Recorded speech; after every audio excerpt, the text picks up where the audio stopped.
Welcome back to the Jin's Treasure. It has been far too long, been about a week since my last video. I was on a work trip that was out in the Redwood Forest of Northern California, somewhere north of Guerneville, and it was a beautiful campsite. And I brought back some nice specimens of quartz. This one I believe is quartz calcite. When I was washing it, some of it was just kind of chipping off, which is indication that it had some calcite in it. That was the big chunk. And then I also found this one that's a nice mix of red jasper and quartz. I found a few different specimens. This one spoke to me because there's little crevices and caves, little holes, and to me, usually when that's the case, there's probably some really nice quartz points hiding inside. The last two I'll show you are ones that I found by the river. This one's just a really nice all white little chunk of quartz, and it's also smoothed from the river. I think this would be a good one for wrapping. And then this one from the river as well. And with that, I think I'd like to wrap one of them at some point, but not today. Today I was thinking it's been a minute since I've done a ring video, so I've pulled out some of these chip crystals, and I'm actually, usually I start recording after I've selected the stone. Not the case for this one. I'm just kind of looking looking for a nice shape. And I guess the one that speaks to me the most out of this batch is this Dumortierite. Looks like sodalite, but it's Dumortierite. And then with that, let's get into it. So I've got my nice set of pliers here. As you know, my pliers, the reason why they're my favorite is because there's 3 segments to it. There's the rounded fingers, there's a little flat part for flattening, and then there's also the cutters right here. So it's like a 3-in-1 tool. It's really nice. And then in addition to that, I'll be using my ring sizer. I usually aim for about a 6. I believe the average American size finger is 10, but you know, Americans, they can be a little pudgy, and their fingers can be pudgy too. So I think for the sake of people into this type of jewelry work, I could go a little thinner.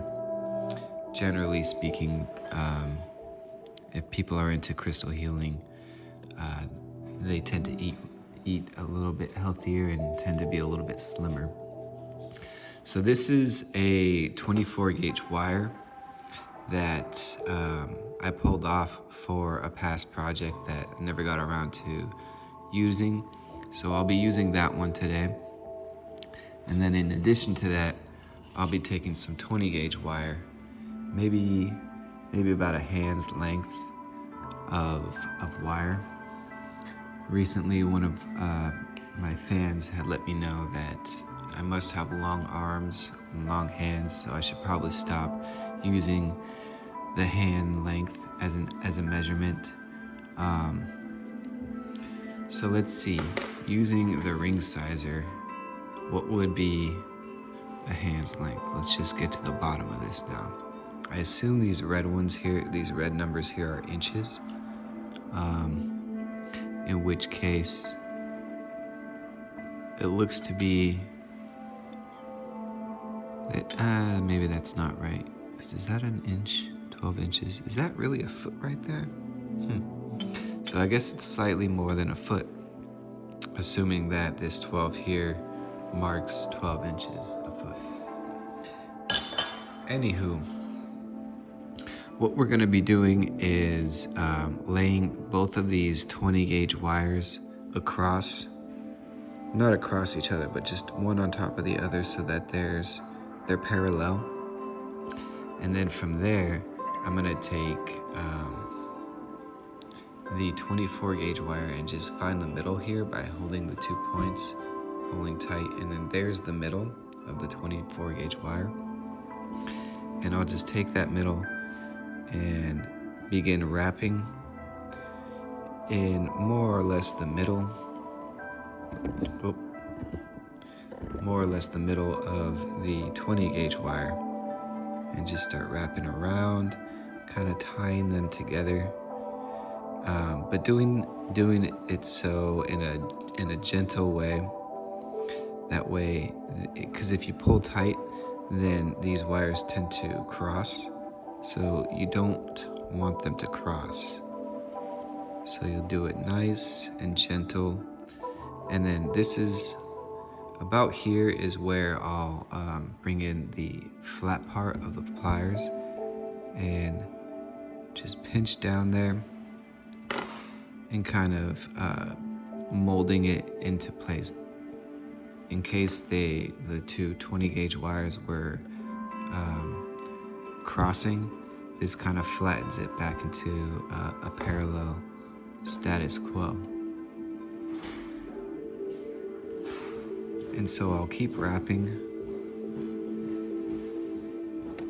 on one side and then on the other, just to kind of keep the 24 gauge wire balanced. And then every so often, once again, I'll just take the pliers and pinch it flat.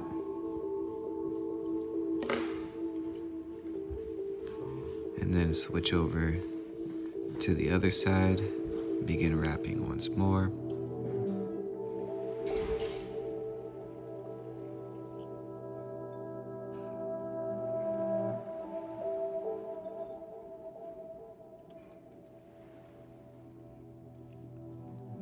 And this is a little bit of a patient work. Just take your time with it.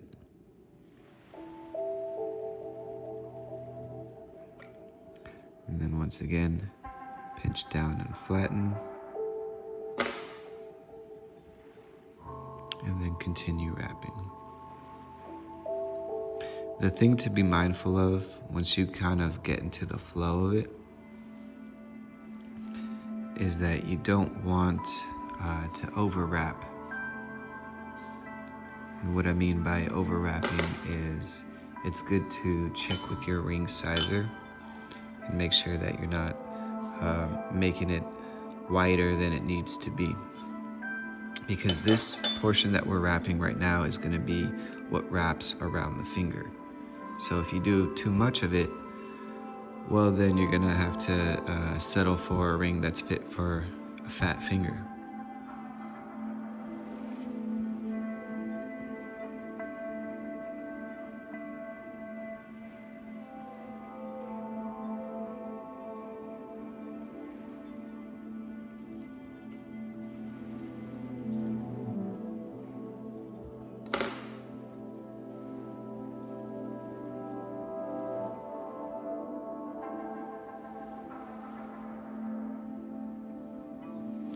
And if you'll notice, every so often when I do the wraps, they're not tightly banded together. For example, if you can see, there's that little gap right there.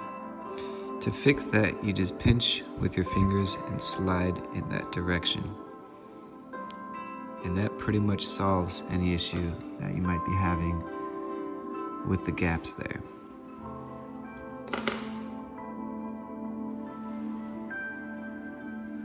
Alright, and I flip it around and do the other side as well.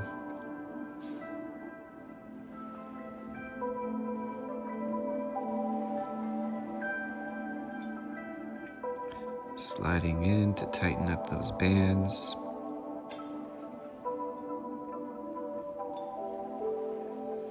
And once I finish here, I'm gonna pinch down and then I'm gonna just check to see where we're at as far as the length, because that looks to be about good. We're almost there to begin the next step. I'm just gonna double check it with my ring sizer. So we're at about a 4. Maybe that's the 10 that they meant. That would make more sense, because 10 here is 10 inches. It's pretty fat. So let's start with a 10 here. And with that, it looks like we're about there. We're ready to begin the next step, which is going to be splitting the two 20 gauge wires apart, and it kind of creates this V or this Y shape.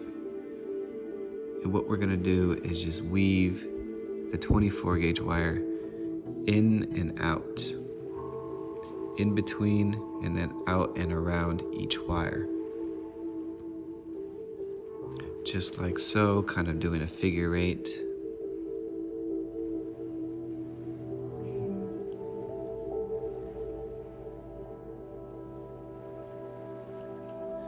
And then once we get a few on the one side, we're gonna flip it around and do the same thing with the other side. So we start with splitting the 20 gauge wires and then just weaving in and out.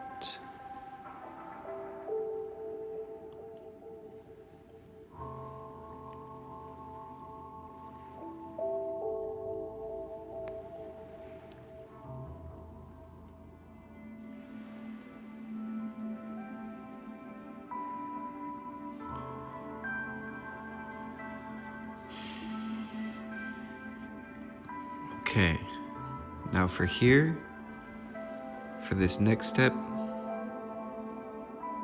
we're gonna just bend, maybe even take the ring sizer and just take the wires and kind of wrap it around. That way we kind of get that perfectly circular loop for the finger to go through. And then from here, we're gonna take one wire from one side and then wrap it around both of the 20 gauge wires and then poke it through the middle and pull tight. And that way it ties both of the 20 gauge wires that come across to each other. It ties them into one another. So here, I'll show you what I mean again. So this one, because it came from underneath, it's gonna come around and over the top and then through that middle hole, and then you pull tight. And that, once again, that serves the purpose of tying these two and these two together. From here, what we're gonna do is pinch the outer one and then twist it and fold it inwards so that it's more parallel with the one that it's wrapped in with. We'll do the same with this one as well. It's the outer one that we want to wrap, or not wrap, but bend. So in this case, now all the wires are pointing in one direction. And I'm kind of, to be honest, I'm kind of just making this up as I go. It's been a minute since I've done a ring, and then I only just recently learned how to do a ring without a beaded crystal. So this one is just a flat crystal. There's no holes for me to go through. So from here, I'm gonna place the crystal on top of the ring and then bring this 24 gauge wire around and then tuck it underneath into that big hole.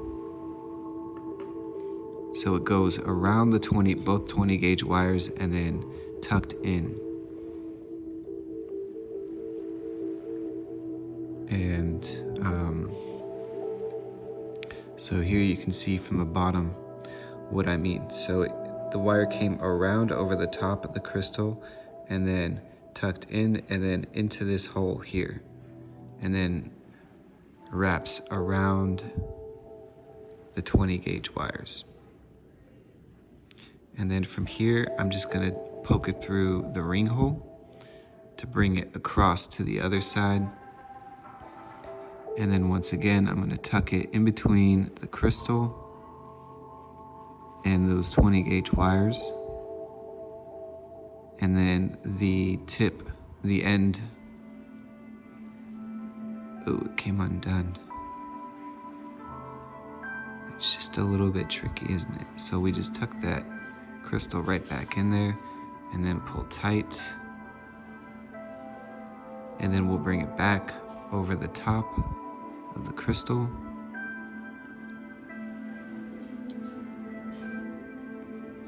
And then once again, we're going to tuck it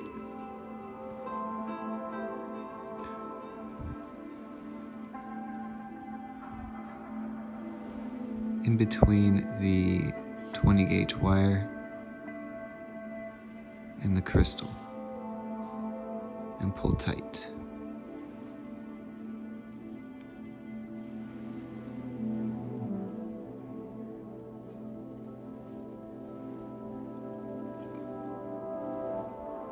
And so the idea is that you have these two bands that are kind of locking the crystal into place. And it's still a little bit loose because it's only been done on one side.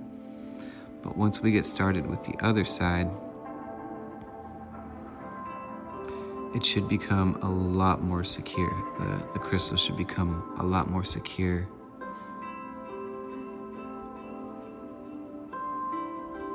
And it won't be wiggling around so much. It's tough for me to, because my fingers are kind of in the way for you to see visually what I'm doing, but it's also necessary because otherwise the crystal will not hold into place. So I just brought the wire around over across the top of the crystal.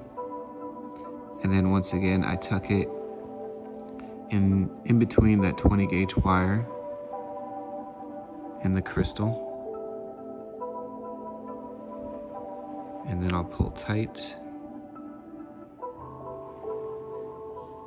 And by now,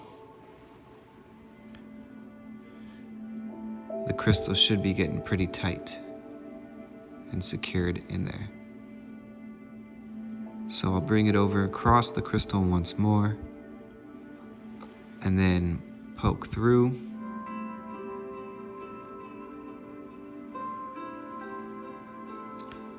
And then from here, I'm just gonna wedge it in between this 20 gauge wire and the crystal. And then pull tight.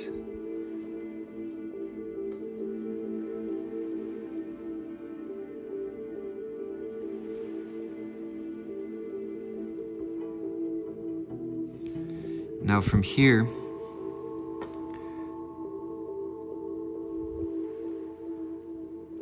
we're ready to start creating some style with the rest of the 20 gauge wire. So we're just gonna bend around the frame of the crystal. And then with the tip, we'll just tuck that right under so that it's like kind of hooked in there. And then we'll do the same with this one, bending in the opposite direction, kind of completing the framework around the crystal.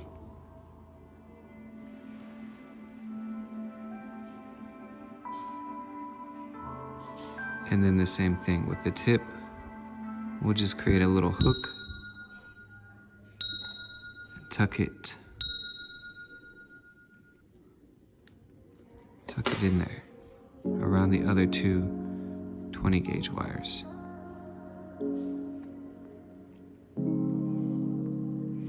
And then from here, I'm going to take the 24 gauge wire and tuck it between the crystal and those two 20 gauge wires, and then pull tight to kind of hold them into place. And I'll do this a few times, weaving in between the crystal and the 20 gauge wire.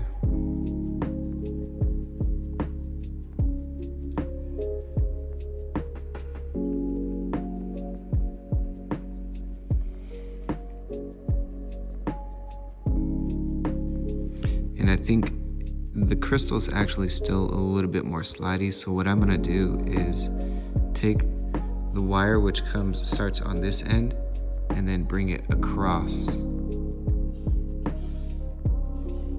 over to this side,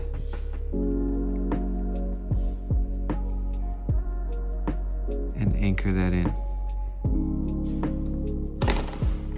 And with the pliers, I'm gonna just pull on the tip.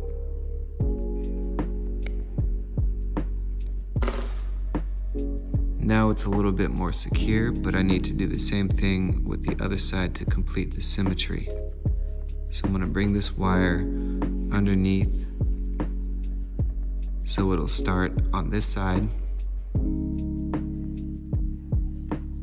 And then I'm gonna wrap around, once again, in between the crystal and this 20 gauge wire here. And I'm gonna wrap this 20 gauge wire.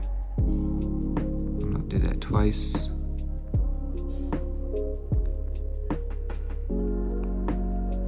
And then just bring it across.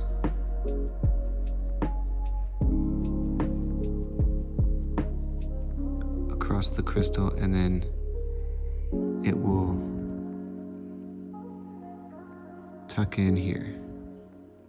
And then I'll pull tight.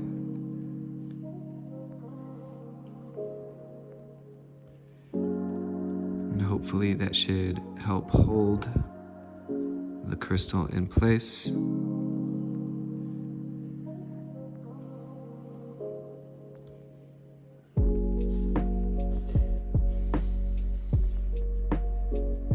And then to finish, I'm just looking for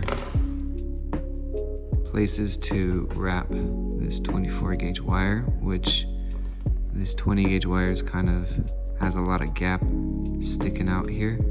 So I'll just continue to wrap on there.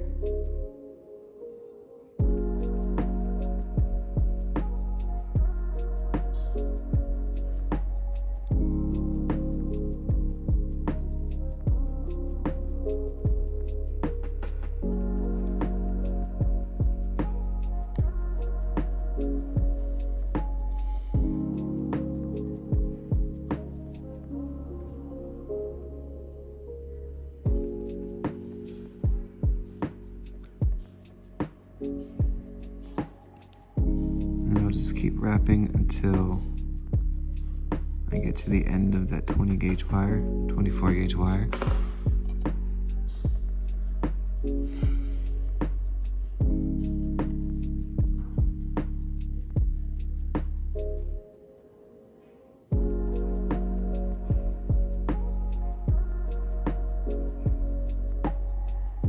And then with that 20 gauge wire, I just brought it around underneath the crystal, but over the top of the wires. And then I'm just gonna curl that one in there as well.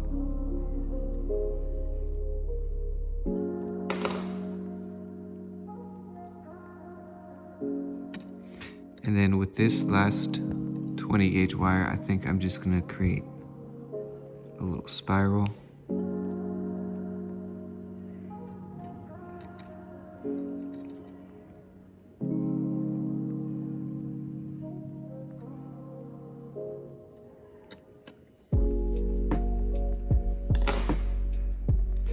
Tuck that spiral in as kind of like a unique design.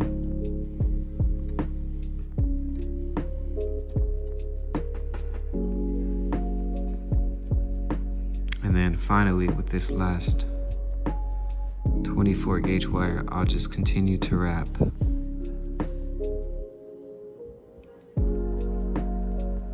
around the, I don't know what you would call it, like the arm or the edge of the ring.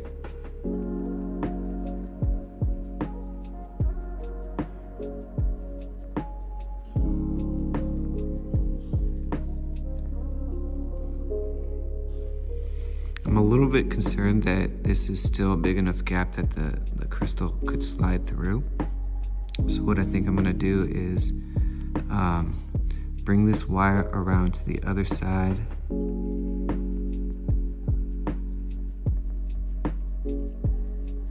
And I should tuck it underneath here.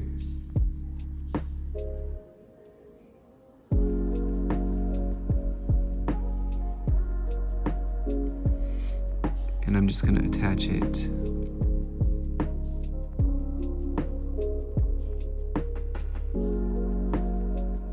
right there, so I can pull that.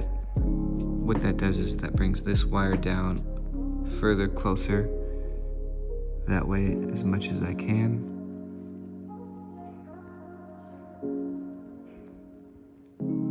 And then I'll do the same thing with the other side. So I tucked it underneath back through the ring. And then poke it through that wire there. And then pull tight. And that way this gap is now smaller and more secure. That crystal's not going anywhere. And then to finish, I'll just continue wrapping around the edge. And I probably don't need all of this length. So to finish, I'm just gonna pinch or clip the last of this wire.